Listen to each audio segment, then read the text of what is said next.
Sen hali kichkina bo'lganingda, kasal bo'lib yotganingda, kim har doim boshingda turgan? Uzun tunlarda ko'z yosh bilan kim bedor o'tkazgan?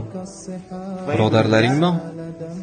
Do'stlaringga qanchalik saxiy ekanligingni ko'rsatayotganingda, ayollaringga, farzandlaringga qilgan saxiyligingni ulardan ko'ra haqliroq bo'lgan insonga qila olmaysanmi?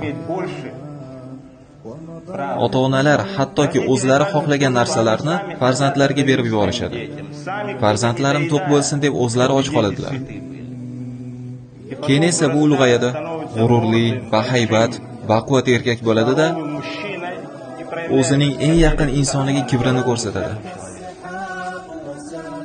Shuning uchun birodarlar, ota-onangizga qiladigan muomalangiz u siz beradigan qarzdir.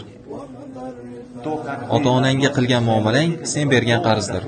Sen nimani qarzga bersang, senga ham xuddi shu narsa qaytadi, bilib qo'y.